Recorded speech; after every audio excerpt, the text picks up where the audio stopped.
अस्सलाम वालेकुम। अचानक से चेहरे पर कील मुहासों का, एक्ने या पिंपल्स का निकल आना और अचानक से ख़ारिश का शुरू हो जाना इस बात की अलामत है कि खून में हिद्दत यानी गर्मी हो गई है और अब हमें ब्लड को डिटॉक्सिफाई करने की ज़रूरत है। मार्केट में ऐसी बहुत सी मेडिसिन आपको मिल जाती हैं जिसके ज़रिए हम अपने ब्लड को डिटॉक्सिफाई कर सकते हैं, लेकिन मेडिसिन के अलावा नेचुरल तरीका ब्लड को डिटॉक्सिफाई करने का सबसे ज़्यादा सेफ होता है। इसी सिलसिले में आज आपके लिए एक ख़ास टिप लेकर आई हूँ जिसके ज़रिए हम ब्लड को डिटॉक्सिफाई कर सकते हैं और खून में मौजूद गर्मी और हिद्दत को ख़त्म कर सकते हैं और खून की सफाई कर सकते हैं।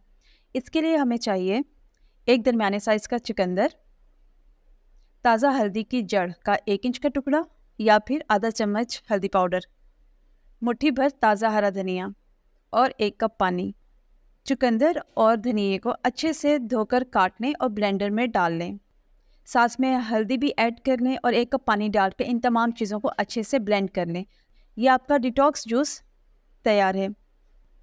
जायके को अच्छा बनाने के लिए अपने टेस्ट के हिसाब से आप इसमें जितना चाहें हनी ऐड कर सकते हैं। इस डिटॉक्स जूस का ग्लास आपने दिन में 1 मरतबा खाली पेट ज़रूर पीना है। वो खाली पेट आप सुबह निहार पेट भी ले सकते हैं या फिर आप शाम में 5-6 बजे के टाइम से भी ले सकते हैं, जब आपको खाना खाए हुए 2 से 3 घंटे से ऊपर का वक्त गुजर चुका हो।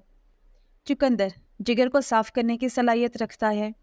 हल्दी के बारे में आप सब जानते हैं कि ये खून को साफ़ करती है और धनिए में क्लोरोफिल मौजूद होता है और बहुत वाफर मकदार में मौजूद होता है, जो हमारे जिस्म से जहरीले मादों को ख़त्म करता है। तो इस डिटॉक्स जूस को रोज़ाना अपनी खुराक का हिस्सा बनाएं।